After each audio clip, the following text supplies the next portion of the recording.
ॐ भूर्भुवः स्वः तत्सवितुर्वरेण्यं भर्गो देवस्य धीमहि धियो यो नः प्रचोदयात्। ओम शांति शांति शांति। आज मैं आपके सामने उपनिषद के बारे में बतलाना चाहता हूँ।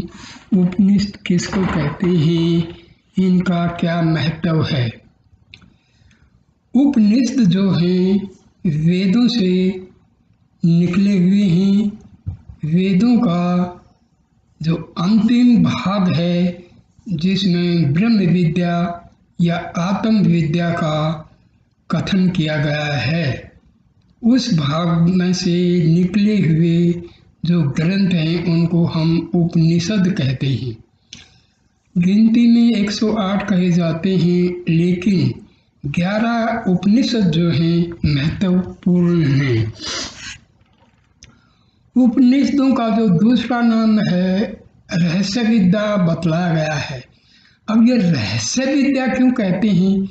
क्योंकि जो चीज़ें हमें आँखों से दिखाई देती हैं, हमारी ज्ञानेंद्रियों से जो प्रकट होती हैं भिन्न भिन्न रूप में, तो वो तो हम देख लेते हैं, लेकिन आत्मा परमात्मा जो आत्म विद्या है इसके बारे में लोगों को ज़्यादा पता नहीं है, क्योंकि वो आँखों से या इंद्रियों से उनका ज्ञान प्राप्त नहीं होता है। इस विद्या की प्राप्ति के लिए हमें बहुत ही अलग ढंग से जाना पड़ता है, इसलिए इसको हम रहस्य विद्या कहते हैं। क्योंकि इसमें सब कुछ अप्रत्यक्ष रूप से है, प्रत्यक्ष रूप में नहीं। आत्मा को हम देख नहीं पाते हैं, आत्मा एक शक्ति है, उसको हम देख नहीं पाते हैं। तो इस प्रकार इसको रहस्य विद्या कहा गया है।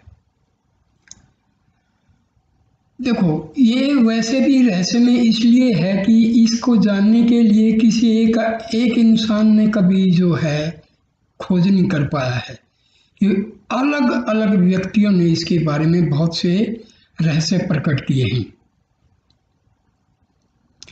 एक व्यक्ति ऐसा नहीं हो सकता है और उस व्यक्ति का जो मत है वो सर्वमान्य नहीं रहा है।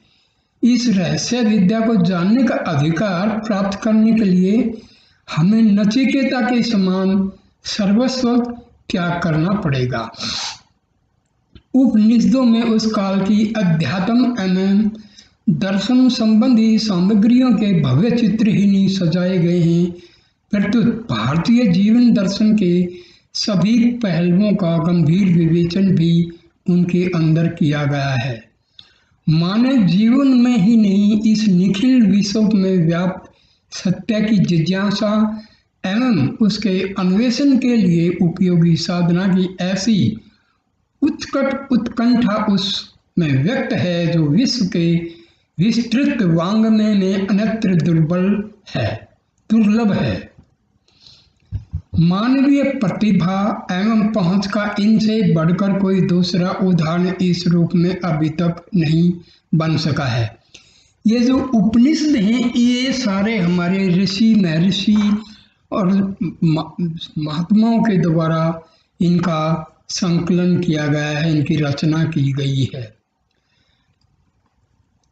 सचमुच मानव की उत्कृष्ट कल्पना का ऐसा शाश्वत एवं कल्याण रूप विश्व साहित्य में अभी तक दूसरा नहीं दिखाई पड़ता है। यही कारण है कि आर्य धर्म ने मानने वाले भी उन पर तन मन धन से निछावर हैं।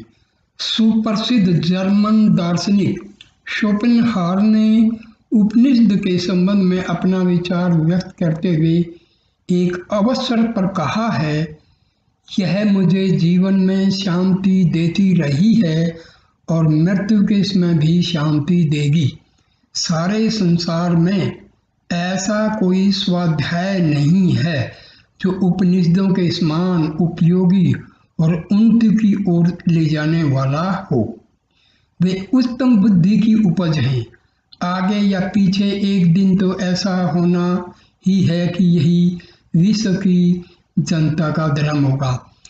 देखिए, पाश्चात्य जो विद्वान रहे हैं उनका जो अध्ययन रहा है वो मन और साइकोलॉजी तक सीमित रहा है। पहली बात, उनके जो है पाश्चात्य लोगों के धर्म में कह लो या उनकी संस्कृति में कह लो, आत्मा का कोई उल्लेख नहीं।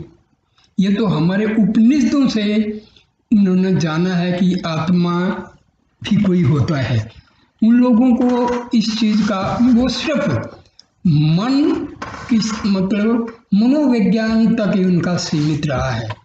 मनोविज्ञान और अध्यात्म में बहुत फर्क है, क्योंकि मन से जो हम मन का जो विज्ञान है उसको मनोविज्ञान कहते हैं, और जो आत्मविद्या है ये हमारी आत्मा से संबंधित है। मैंने पहले एक वीडियो में आत्मा और मन का संबंध समझाया है। देखिए, मन वास्तव में होता नहीं है। ये सारा जो खेल है हमारे जीवन का ये आत्मा से ही है। मन है क्या? मन जो है विचारों की श्रृंखला है जो हमारी आत्मा से ही उत्पन्न होती है। इसी श्रृंखला का नाम जो है मन रखा गया है। पाश्चात्य लोगों ने तो बहुत सारे ग्रंथ लिख डाले हैं मन के ऊपर। मन का कॉन्शियस माइंड वो बोलते हैं, सबकॉन्शियस माइंड बोलते हैं, और वो लोग जो है अनकॉन्शियस माइंड बोलते हैं, सुपर कॉन्शियस माइंड बोलते हैं। देखिए, ये सब अध्यात्म में हम जब जाते हैं, उपनिषदों को जो पढ़ते हैं, तो हमें पता लगता है कि मन तो केवल आत्मा का एक कर्म है, आत्मा का एक अंश है।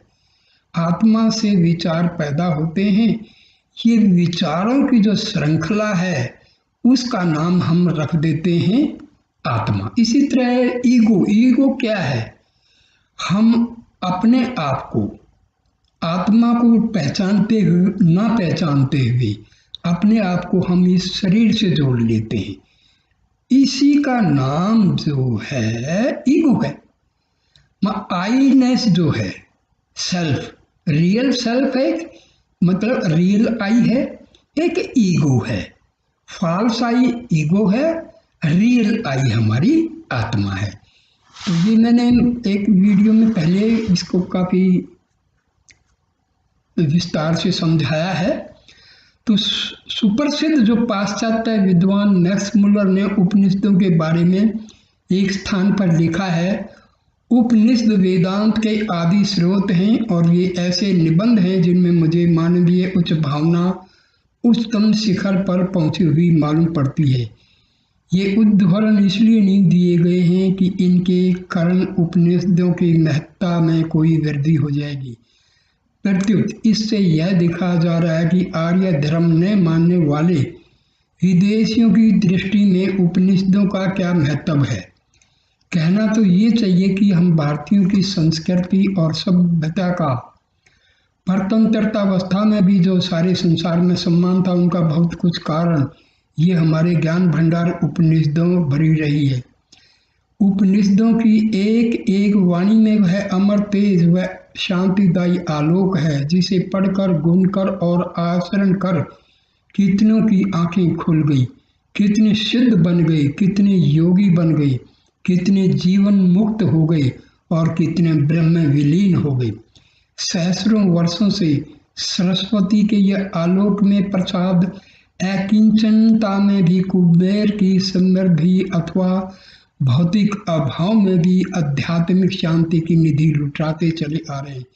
इन्हें पाने वालों को फिर कुछ पाना नहीं रह गया। कल्पद्रुम के नीचे पहुंचकर कामनाओं का उदय हो ही कैसे सकता है। इसमें मैक्स मुलर का जो जिक्र आया है, मैक्स मुलर जर्मनी के बहुत बड़े विद्वान हुए हैं उन्होंने वैसे हमारे जो वेद साहित्य है उसका फायदा कुछ नहीं किया ज़्यादा।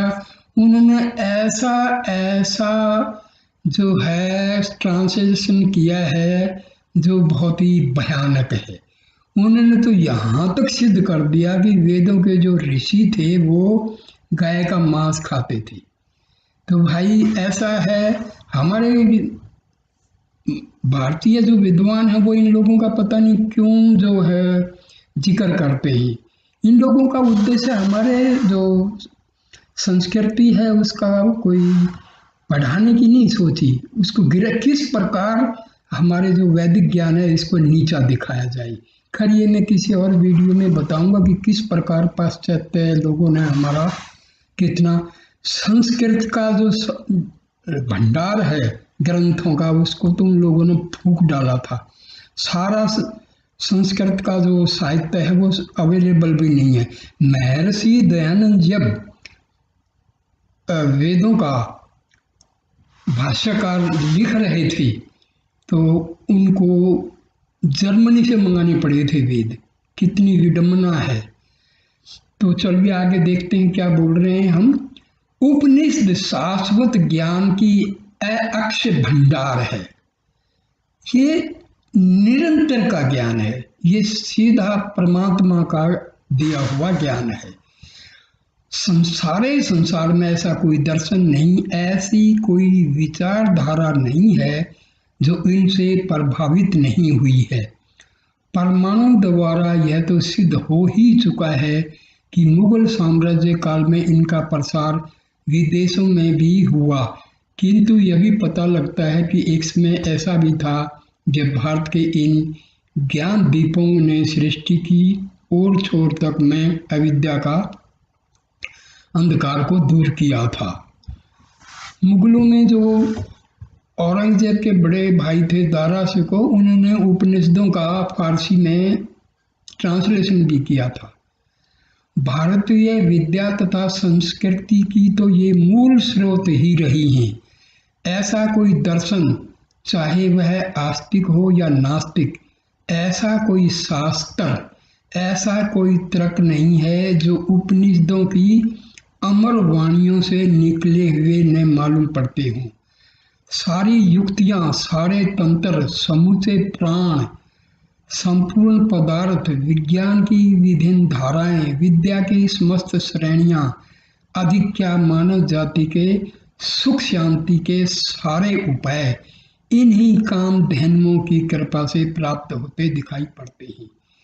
इस प्रपंच में जगत में जो भी दुख, दैन्य, दारिद्र्य, पाप, संताप हैं, उन सब को समाप्त करने के लिए उपनिषद कल्पद्रुम के समान है।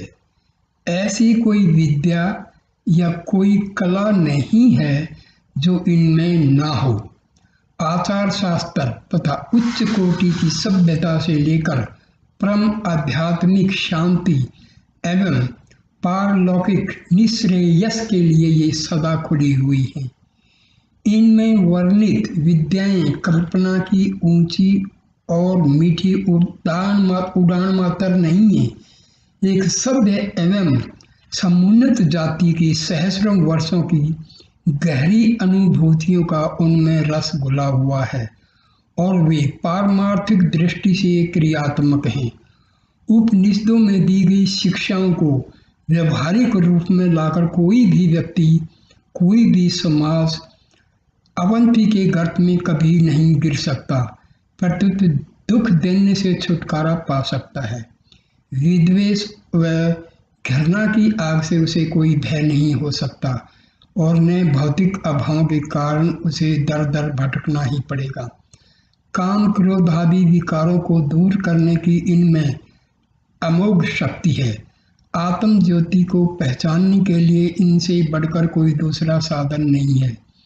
इनमें वह दिव्य तेज है जिससे कोई भी देश, कोई भी जाति, कोई भी समाज सदा उद्भासित रह सकता है और गिरी अवस्था में भी पुण्य उत्थान को प्राप्त कर सकता है।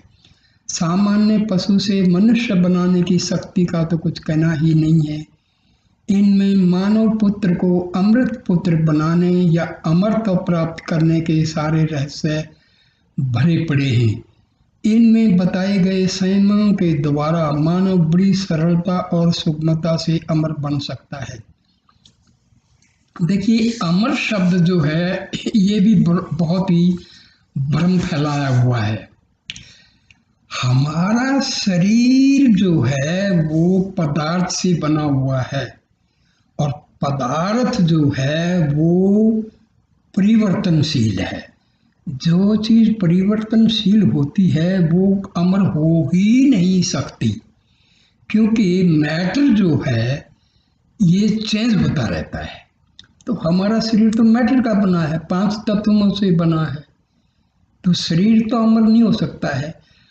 अमर जो शब्द है वो आत्मा के साथ जुड़ा हुआ है, क्योंकि आत्मा का कोई जन्म नहीं, आत्मा की कोई मृत्यु नहीं, आत्मा अमर है। तो अमर शब्द जो है ये हमारी आत्मा से संबंध रखता है, ना कि शरीर से। तो लोग उन कहानियां बड़े बड़े कहते हैं कि भाई ये फला फला फला और अमर हो गए। अमर का मतलब क्या होता है?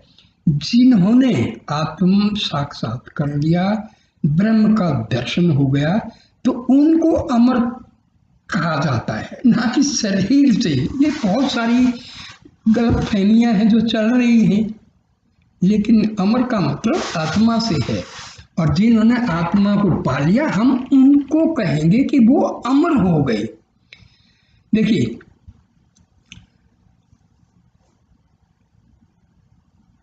आदि शंकराचार्य ने उपनिषदों का बहुत ही अच्छी तरह से भाष्य लिखे हैं। उन्होंने इस उपनिषदों का काफ़ी ज्ञान फैलाया। स्वामी दयानंद ने भी जो है उनकी जल्दी मृत्यु होगी, क्योंकि उनको तो अपने धर्म को बचाने में ही सारा।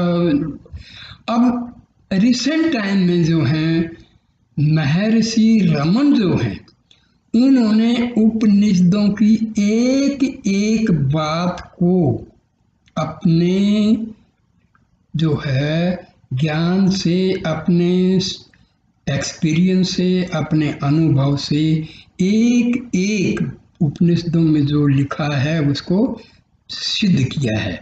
उससे पहले रामकृष्ण परमहंस, स्वामी विवेकानंद और बाकी जो हैं रामकृष्ण मिशन के जो आज भी स्वामी हैं, वो लोग बहुत अच्छी तरह से उपनिषदों का उन्होंने ट्रांसलेशन भी किए हैं और उन्होंने अपने आप में उनका अनुभव भी किया है। ऐहिक सिद्धियों के द्वार तो इनमें खुले ही हैं, पारलौकिक समृद्धियों के लिए भी इनमें सभी साधन विद्वान। देखिए, ये सिद्धि लोग कहते हैं, सिद्धि और परमात्म प्राप्ति ये दोनों अलग हैं। जो लोग सिद्धियों के पीछे पड़ते हैं ना, वो फिर आत्मा से दूर चले जाते हैं। ये सब तांत्रिक, ये विद्या तांत्रिक लोग ये वगैरह ये क्या करते हैं, ये अध्यात्मवाद से बहुत दूर होते हैं। इनके कोई मतलब नहीं है, क्योंकि वो सिद्धियाँ जो हैं वो हमारे आत्म ज्ञान के लिए रुकावट है।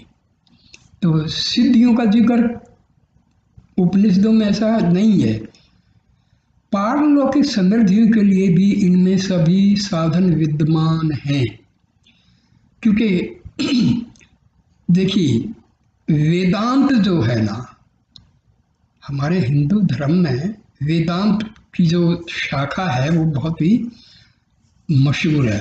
स्वामी विवेकानंद, स्वामी जो है राम तीरथ और परमहंस रामकृष्ण, महर्षि रामन, शंकराचार्य, इन लोगों ने वेदांत के ऊपर बहुत अनुभव भी किए, ग्रंथ भी लिखे हैं।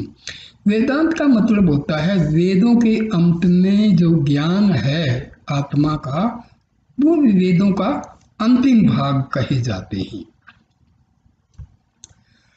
उपनिषदों में वर्णित तथ्यों पर आधारित है। यह समझना चाहिए कि वे केवल पारलौकिक सिद्धियों की देने वाली हैं, प्रतिदिन में ऐहिक जीवन की विविध समस्याओं को हल करने की प्रेरणा है। किंतु मीठा मीठा चिल्लाने से जिस प्रकार मुंह मीठा नहीं हो सकता, उसी प्रकार केवल उपनिषद के वाक्यों के बार बार उच्चारण से भी वास्तविक सुख शांति की प्राप्ति नहीं हो सकती। केवल पुस्तकों के रट लेने से या किसी का उपदेश सुनने मात्र से आत्मज्ञान प्राप्त नहीं हो सकता। इस संबंध में मुंडकोपनिषद में कहा गया है, जिसका ट्रांसलेशन मैं बताता हूँ हिंदी में, अर्थात यह आत्मा वेदादि के अध्ययन से नहीं मिलता। देखो, वेद आदि या उपनिषद पढ़ने से रास्ता हमें मिल जाता है, रास्ते पर चलना हमें है, अनुभव करना है, प्रयत्न करना है, केवल पढ़ने से कुछ नहीं होता है। ने बुद्धि की सूक्ष्मता से या बहुत से शास्त्रों के सुनने या अनेक विषयों की जानकारी से ही वह मिलता है। जो पुरुष इस संसार में केवल इसी आत्मा का वर्णन करता है, उसी को इसकी प्राप्ति होती। देखिए, आत्मा का वर्णन क्या होता है? हमें पूरा 24 घंटे में हमारा जो है संपत्ति को बढ़ाने में, संसार में लगा रहता है। खाते हैं, पीते हैं, सो जाते हैं, यही हमारी दिनचर्या है। देखो, आत्मा की जो वर्णन करने का मतलब क्या होता है, हमें मेडिटेशन करना चाहिए, ध्यान में बैठना चाहिए और अंदर डूबना चाहिए, क्योंकि अंदर ही हमारी आत्मा का निवास है। हमारा अध्यात्म के हृदय कहते हैं, हमारे ऋषि मुनियों ने कहा है कि हमारा एक तो जो हृदय जिसमें रक्त शुद्धि वगैरह का काम होता है, दूसरा हृदय है जिसमें अध्यात्म मतलब आत्मा रहती है, स्पिरिचुअल हार्ट उसको बोला जाता है। तो हमें उसमें पहुंचना होता है और हमें कोशिश करके अपने मन को भी उसी में पहुंचा देना होता है। जब हमारा मन हमारी कोशिशों के द्वारा स्पिरिचुअल हार्ट में, जब हृदय में पहुंच जाता है और वो आत्मा में वापिस समाहित हो जाता है, तो हम कहते हैं आत्मज्ञान हो गया, सेल्फ रियलाइजेशन हो गया, आत्म साक्षात्कार हो गया। भाई, ये करने से होता है, ये बहुत मुश्किल है ही नहीं। आसान इसलिए नहीं है क्योंकि हम टाइम जो है इतना मिलता नहीं है कि हम कर पाए।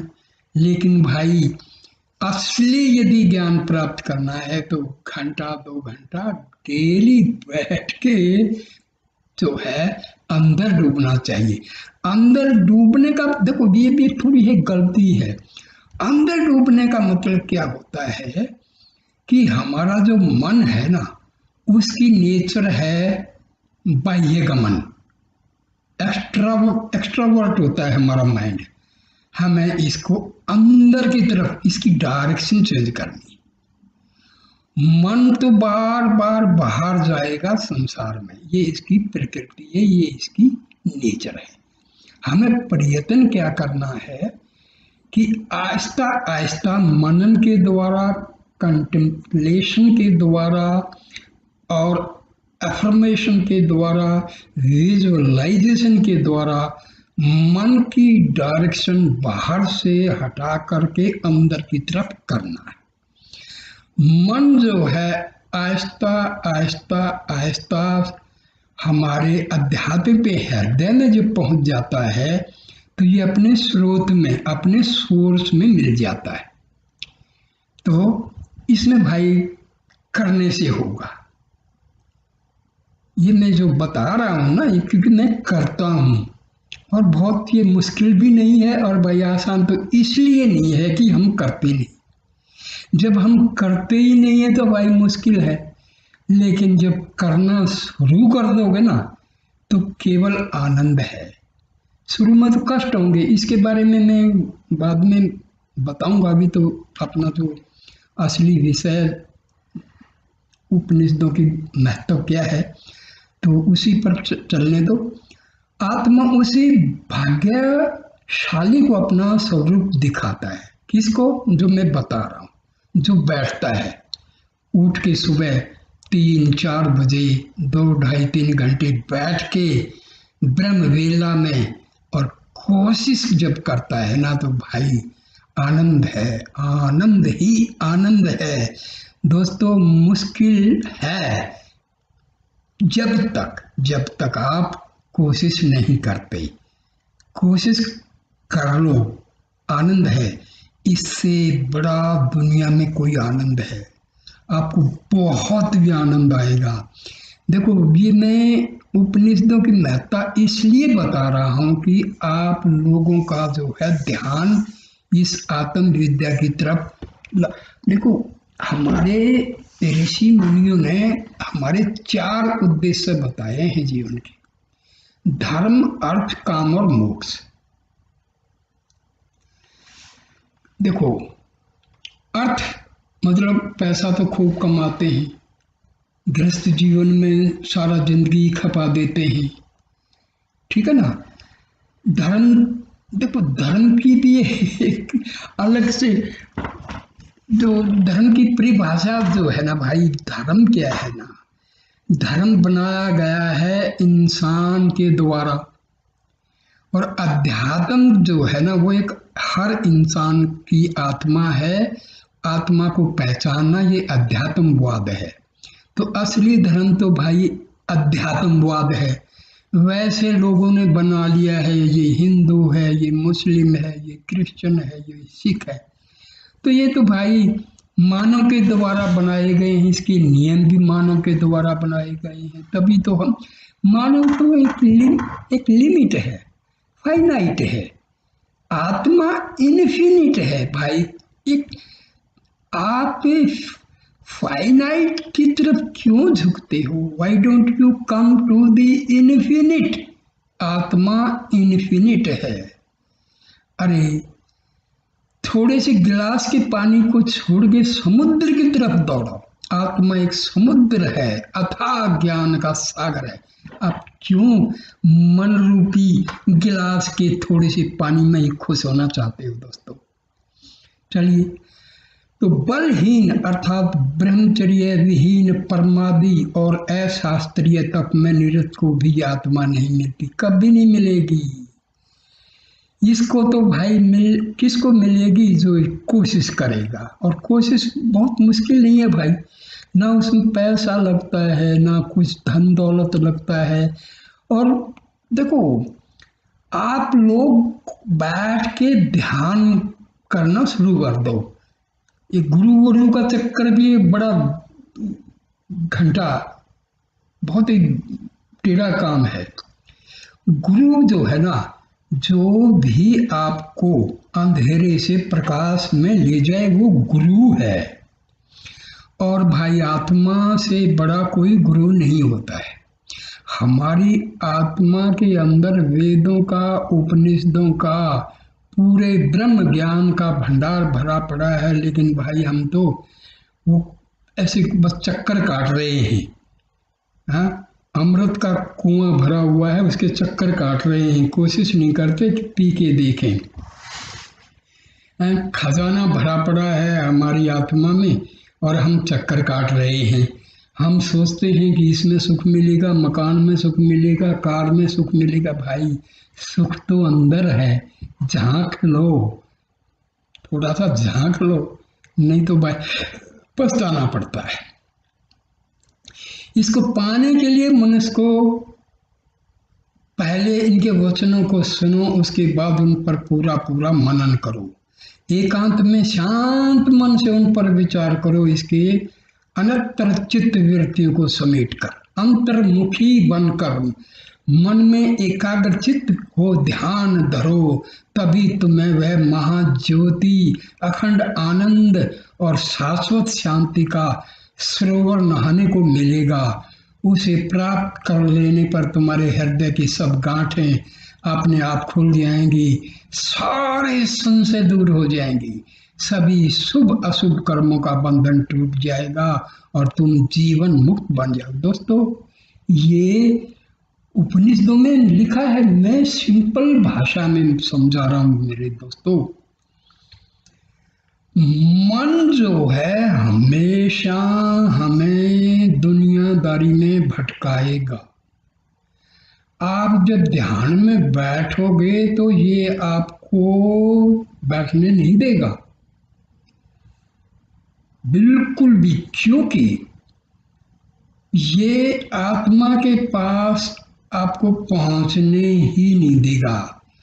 ये जो मैं बार बार आप शब्द का यूज कर रहा हूं ना मेरे भाई, मैंने पहले बताया था, हमारा एक तो जो आई है वो है फॉल्स, जिसको हम ईगो कहते हैं, और एक आई है हमारी आत्मा, जिसको हम सेल्फ कहते हैं। तो मैं बार बार जो आप कह रहा हूं, मैं ये ईगो को रेफरेंस नहीं कह रहा हूं, क्योंकि हमारे डे टू डे लाइफ में जो कर्म हम करते हैं वो सब, आत्मा तो केवल विटनेस है। मन के द्वारा, बुद्धि के द्वारा, ईगो ही हमारा मास्टर है। हमारा जो दैनिक जीवन का जो कंट्रोल है वो ईगो के पास है। ठीक है ना, क्या करना है, ये ठीक है, ये गलत है, ये बुद्धि और मन का जो है डिसीजन मेकिंग है। बाकी कंट्रोल है ईगो का। आत्मा जो है फ्री विल के हिसाब से, आत्मा ने आपको फ्री छोड़ रखा है। It is your wish and will what you want to do. आपको जो करना है वो फ्री विल है आपकी। अब नियम में बंध के चलोगे, उपनिषदों की सुनोगे, वेदों की सुनोगे, उसके अनुसार चलोगे, तो भाई आपका जो आखिरी जो चीज है मोक्ष, ठीक है ना, वो आपका काम बन जाएगा। और मन की, बुद्धि की, ईगो की चलोगे तो भाई पिसते रहो, जन्म लेते रहो, मौत, जन्म, मर्त, डेथ एंड बर्थ का साइकिल में रगड़े खाते रहो। अदरवाइज वेरी सिंपल, आप भाई ऑफिस में काम करते हैं, आपने फैक्ट्रियां लगा रखी, कोई प्रॉब्लम नहीं है। केवल शाम को जब आप ऑफिस से, फैक्ट्री से, अपने वर्क प्लेस से जब आ जाते हैं, खा के पी के 1 घंटा अपने मकान के कोने में अकेले बैठ जाओ और सोचना शुरू कर दो कि मैं कौन हूँ, कहाँ से आया हूँ, क्या करने आया हूँ, मेरा उद्देश्य क्या है, मैंने अपने उद्देश्य प्राप्ति के लिए क्या क्या किया है, कहाँ भटक रहा हूँ। तो ये थोड़ा थोड़ा विचार करो। असली चीज क्या है विचार करने की, कि हमें आत्मा तक पहुंचना है। महर्षि रमन ने बहुत बढ़िया तरीका बताया गया है, उसका नाम दिया गया है सेल्फ इंक्वायरी। उस पर मैं अलग से वीडियो दूंगा और ऐसे मतलब बहुत समझा के अनुभव, अपने अनुभव से मैं समझा दूंगा। लेकिन भाई करो तो, करना तो आपको है। किताब पढ़ने से कुछ नहीं होने वाला है, क्योंकि जो करने की चीज है वो केवल पढ़ने से नहीं होगा, करना है। बहुत उपनिषद का जो ज्ञान है ना, वो इतना इतना इतना प्यारा ज्ञान है ना, एक बार इसमें आपका ध्यान हो जाए, इंक्लिनेशन इसकी तरफ हो जाए, तो फिर आपका जीवन सुधर जाएगा। मेरे भाई ये याद रखना, जो लोग परमात्मा की तरफ चलते हैं ना, तो उनको लक्ष्मी, धन, दौलत, इन चीजों की कमी नहीं रहती है। यदि कमी है तो उनमें असंतोष की भावना खत्म हो जाती है। ये ध्यान देने की चीजें हैं। तो चलो, इस प्रकार यदि देखा जाए तो उपनिषदों का एक एक अक्षर एक एक बहुमूल्य रत्न है। ये हिंदू जाति के लिए ही गर्व की वस्तु नहीं है, प्रत्युत मानव जाति मात्र के लिए गौरव की बात। देखिए भाई, मैंने पहले ही बताया है, धर्म किसने बनाए? इंसान ने। आत्मा क्या है? ये तो शाश्वत है। It is परपीचुअल, it is continuing from unknown times. तो भाई, आत्मा की जो विद्या है ये ना हिंदू की है, ना क्रिश्चियन की है, ना मुस्लिम की, ना सिख की, ना जैन की, ये किसी की भी नहीं है भाई, ये तो आपकी है। हम इसको भटक के और भाई गुरुओं का चक्कर, ये चक्कर, इनमें भटक गए और केवल हमें दुख मिल रहा है। कोई कहता है इसकी पूजा करो, कोई कहता है उसकी पूजा करो, कोई कहता है उधर जाओ, कोई कहता उधर जाओ। रे मेरे भाई, जहाँ जाना है वहाँ कोई नहीं बताता, क्योंकि लोगों ने दुकान खोल रखी है।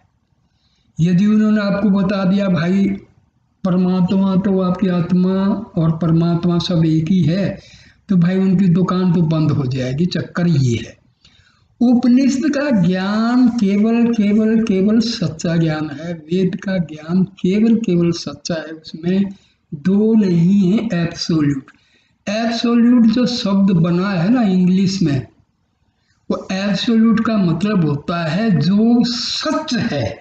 और सच क्या है? आत्मा और परमात्मा। तो इसमें धर्म की तो बात ही नहीं आती। तो उपनिषदों ने तो भाई आत्मा का वर्णन किया हुआ है। जब आत्मा का वर्णन किया है तो इसमें धर्म की कोई बात ही नहीं। हिंदू आत्मा तो भाई क्रिश्चियन की भी है, आत्मा तो मुस्लिम भाइयों की भी है, आत्मा तो हिंदुओं की भी है। तो आत्मा का जो ज्ञान है वो किसी धर्म का तो है ही नहीं।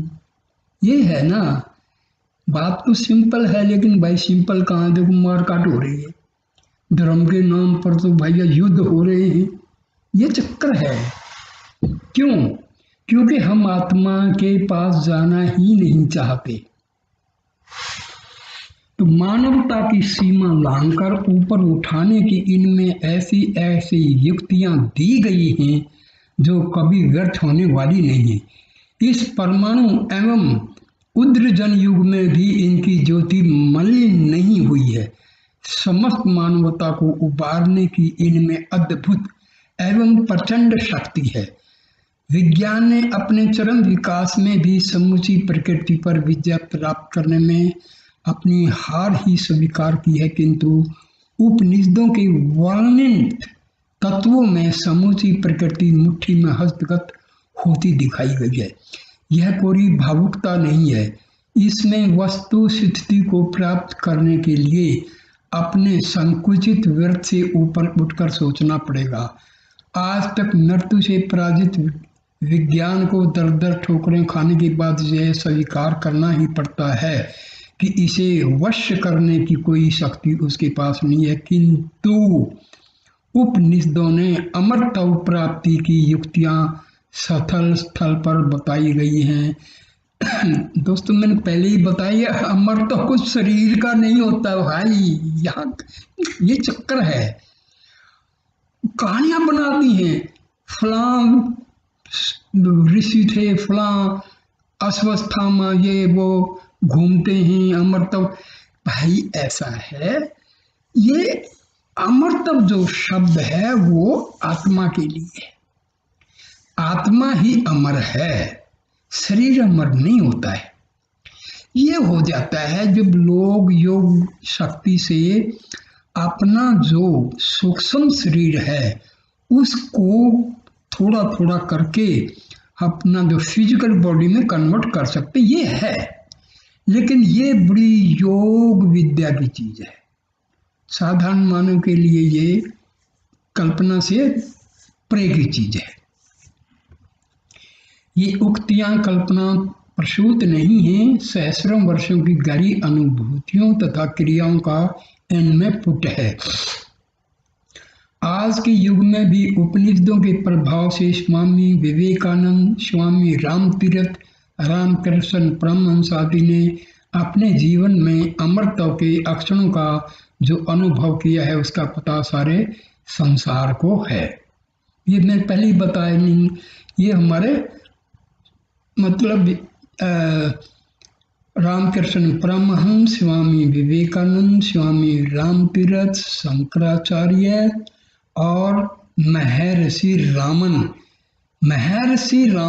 और परमहंस रामकृष्ण पिछली शताब्दी के ये दो ऐसे महान संत हुए हैं, ऋषि हुए हैं, जिन्होंने उपनिषदों और वेदों के ज्ञान को बिल्कुल सरल तरीके से समझाया है। मैंने रामकृष्ण परमहंस और महर्षि रमन की साहित्य को पढ़ा है, समझा है और अनुभव भी कर रहा हूँ। तो भाई ये जो कुछ अध्यात्मवाद जो है वो अनुभव का है। पढ़ने से, केवल पढ़ने से नहीं, पढ़ना जरूरी है, बिना पढ़े तो पता नहीं लगेगा। पढ़ो मगर फॉलो करो उसको। केवल पढ़ने से नहीं होगा, बिना पढ़े भी नहीं होगा। जब पढ़ोगे नहीं, जब पता ही नहीं होगा तो आप करोगे क्या? तो पढ़ो, समझो, रास्ता पता करो और फिर उस रास्ते पर चलो, फिर जीवन का आनंद ही आनंद है।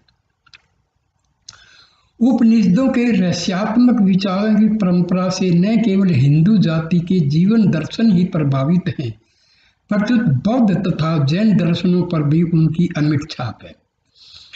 देखिए, महात्मा बुद्ध और महावीर जैन, इनके बारे में इनके शिष्यों ने काफी कुछ साहित्य लिख दिया, अपनी मर्जी से भ्रम फैला दिया।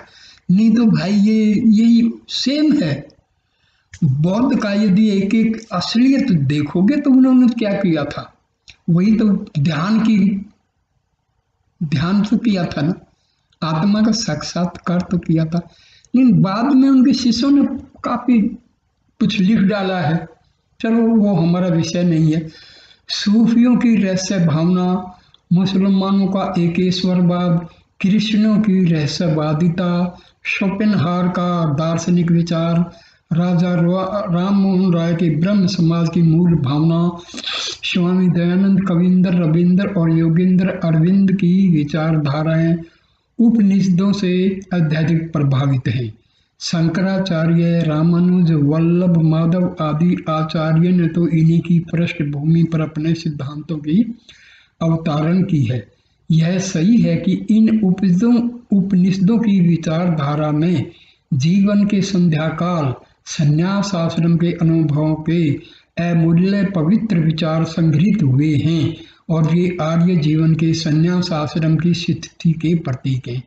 किंतु इससे यह नहीं मान लेना चाहिए कि इनमें लोक जीवन या लोक संग्रह की भावनाओं का जानबूझकर निरादर किया गया है।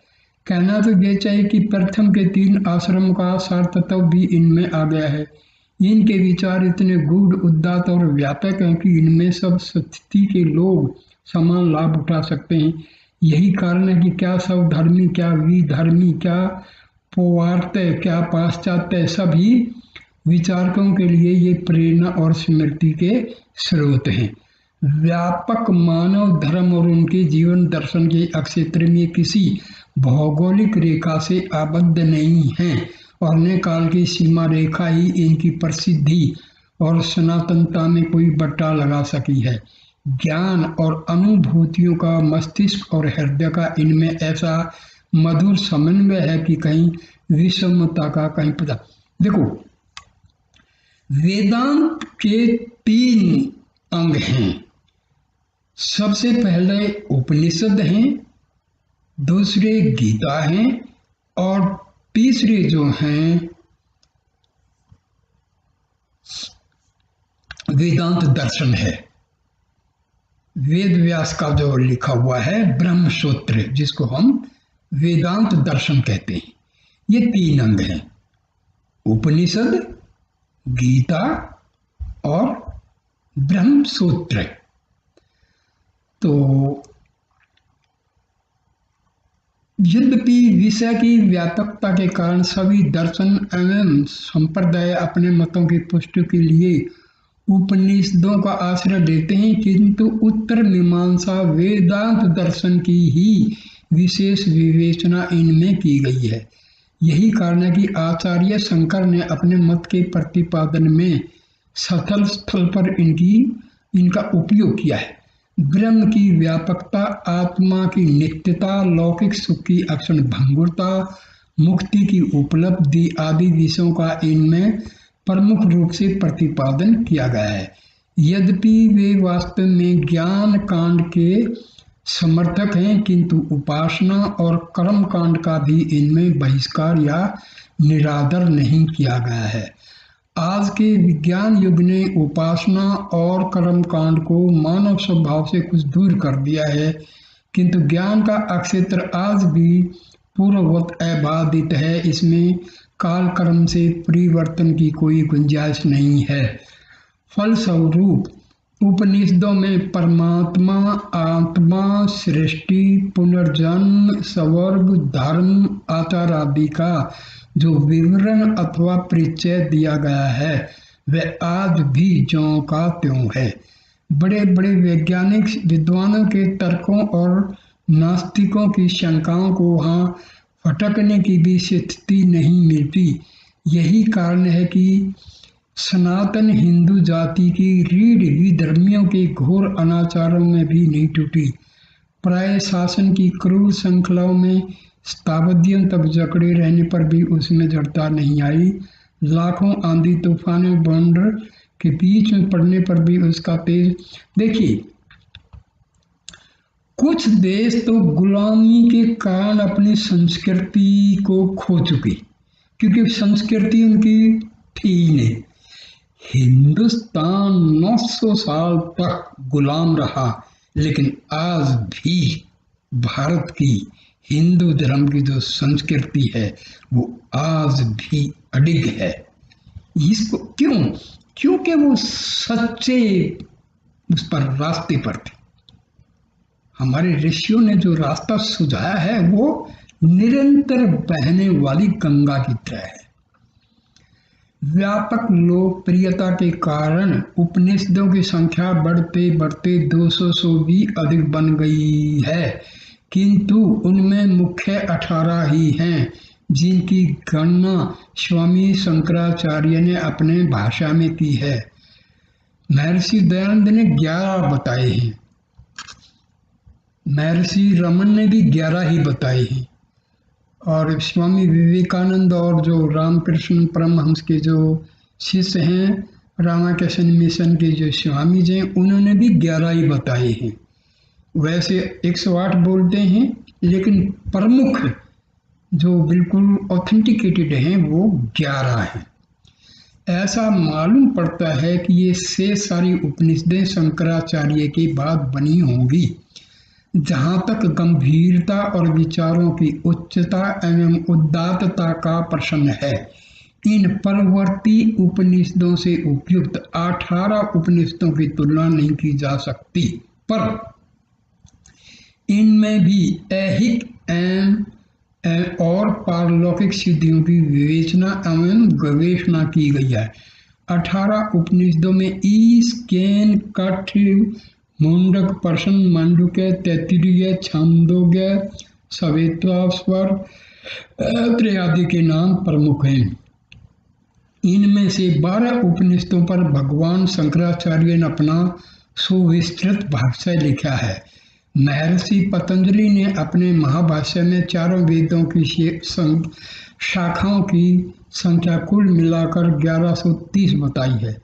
प्राचीन साहित्यकारों का आग्रह है कि वेदों की जितनी शाखाएं थी उतनी ही संहिताएं भी थी, उतने ही ब्राह्मण और आरण्यक थे और उतने ही कल्पसूत्र और उपनिषद थी, किंतु आज इन सब का कोई पता ठिकाना नहीं है। वो पहले ही बताया था, विदेशियों ने हमारे अच्छे अच्छे जो लाइब्रेरी थी सब जला डाली थी। अड्यार मद्रास की थियोसॉफिकल सोसाइटी ने जो लगभग 200 उपनिषद प्रकाशित की हैं, उनमें से बहुतरे परिवर्तित काल की रचनाएं हैं। उपर्युक्त उपनिषदों जैसी गंभीरता, व्यापकता तथा उदात्तता उनमें नहीं है। उनमें से अधिकांश शैव, शाक्त एवं वैष्णव संप्रदाय की पृष्ठभूमि मात्र बन गई है। उपनिषदों का यह कर्णिक विकास स्पष्ट संकेत करता है किस प्रकार आरंभ में हमारे धर्म और विचारधारा में संकुचित भावना अथवा सांप्रदायिकता का कोई स्थान नहीं था। निखिल विश्व और ब्रह्म जैसे व्यापक प्रश्नों पर ही विचार किया जाता था, परंतु बाद में बढ़ते बढ़ते यह धारा शैव, वैष्णव और शाक्त समुदाय की परिधि में आफर फंस गई और जिसके परिणाम स्वरूप हम विशृंखल बन गए।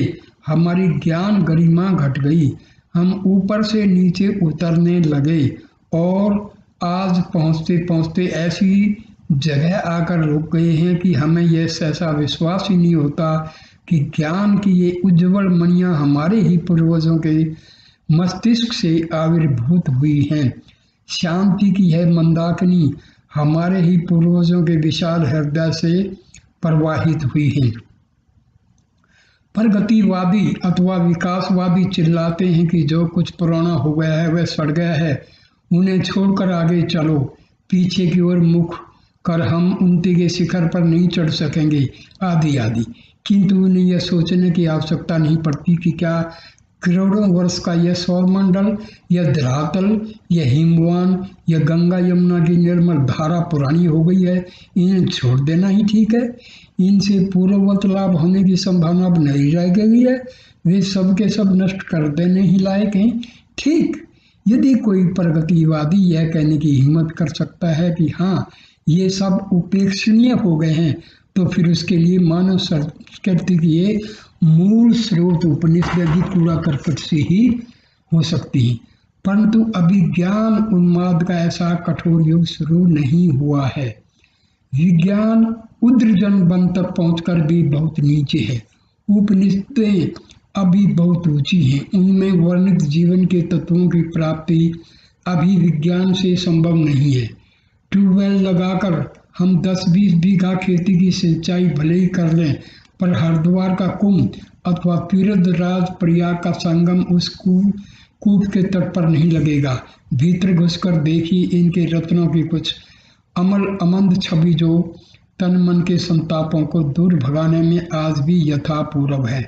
केवल हमारी आंखें बदल गई हैं, इनमें भी अज्ञान, प्रमाद और अभिमान का चश्मा चढ़ा हुआ है। उसे उतार कर हम तनिक निहारें तो सही। अज्ञान और अविद्या में भ्रमते हुए भी अपने को धीर और पंडित मानने वाले मूर्ख लोग नाना कष्टों एवं योनियों में भी उसी प्रकार भटकते और ठोकर खाते फिरते हैं जैसे एक अंधे के पीछे चलने वाले दूसरे अंधे। सत्य की ही इस संसार में विजय होती है, असत्य की विजय कदापि नहीं होती। सत्य धर्म से ही ब्रह्मलोक की प्राप्ति का वह विस्तृत मार्ग देवयान प्राप्त होता है, जिसके द्वारा अपनी कामनाओं को प्राप्त करने वाले महर्षि गण उस परम धाम में गमन करते हैं जहाँ वह सत्य का परम आश्रय परमात्मा निवास करता है। यह आत्मा सर्वदा सत्य से, तपस्या से, यथार्थ ज्ञान से और ब्रह्मचर्य से पाया जाता है। निष्पाप और यत्न में निरंतर रहने वाले लोग इस निष्कलंक और प्रकाश स्वरूप आत्मा को अपने अंतःकरण में ही देखते हैं। हमारे पूर्व आचार्यों की यह शिक्षा अकेले ही भारतीय संस्कृति के सभी अंगों पर प्रकाश डालने में पर्याप्त है। भारत के पास कुछ रहे या न रहे, यदि उसके निवासी अपने पूर्वजों की इस अमर वाणी का ही केवल अनुसरण करते रहेंगे तो उन्हें कल्पांत तक अकिंचन दुखी और अशांत होने का कोई कारण नहीं होगा। इस प्रकार विश्व के विस्तृत वांग्मय में साहित्य, वांग्मय का मतलब होता है साहित्य में उपनिषद की महत्ता बेजोड़ है। वे न केवल अपनी परम प्राचीनता के कारण आदरणीय हैं, तर्तुत उनकी सहज सुखदायिनी सूक्तियां अमरत्व का संदेश देने वाली हैं।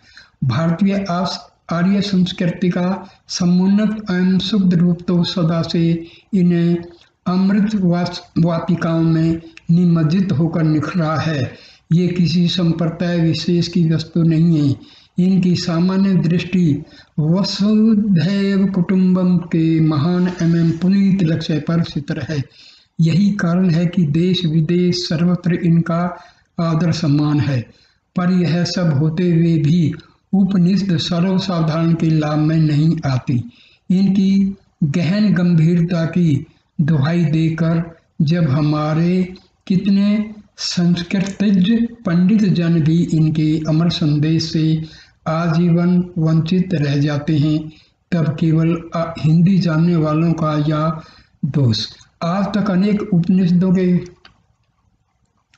देखो भाई, भाषा इंपॉर्टेंट नहीं है। असली चीज क्या है कि किसी भाषा के द्वारा ज्ञान क्या है, असली चीज ये है। तो हमें जो है ना, उपनिषदों में मैंने बताया ना कि उदाहरण दे करके, कहानी दे करके बड़ा अच्छे तरीके से समझाया गया है।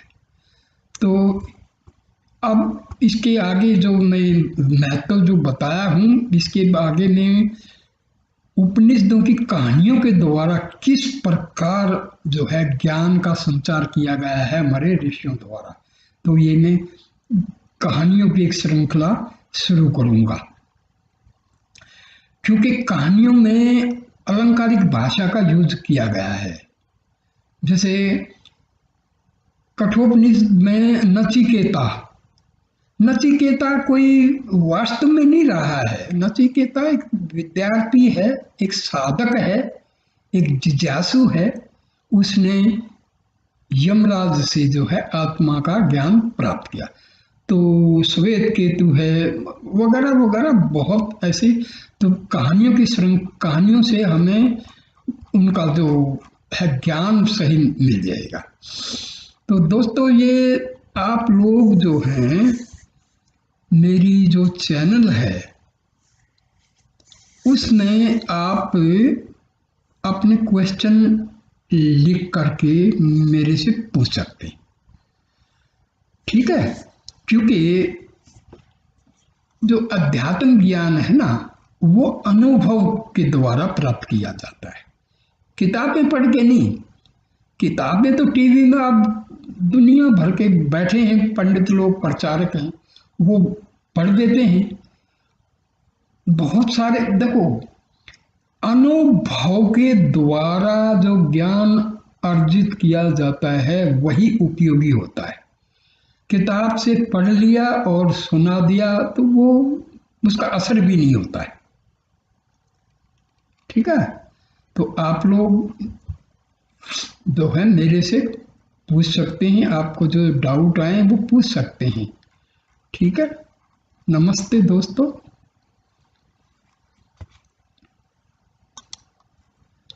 अच्छा, एक कृपा करना, मेरी जो चैनल है जिसमें आपने ये पढ़ा है उसमें कृपा करके आप लोग लाइक, कमेंट और सब्सक्राइब जरूर कर देना। दोस्तों, ये चैनल मैंने इसीलिए शुरू की है कि आज बहुत भ्रम फैला हुआ है, बहुत सारे लोग हैं गुरु बनते हैं। देखिए, एक होता है निष्काम कर्म जिसको हम बोलते हैं, बिना किसी स्वार्थ के सत्य क्या है वो बताना, ये असली निष्काम कर्म है। तो भाई, जो मेरा अनुभव है, जो मैं करता हूँ, पढ़ता हूँ, ध्यान परमात्मा का करता हूँ, उसके अनुभव के आधार पर आप मेरे से अपने डाउट्स पूछ सकते हैं, ठीक है? नमस्कार।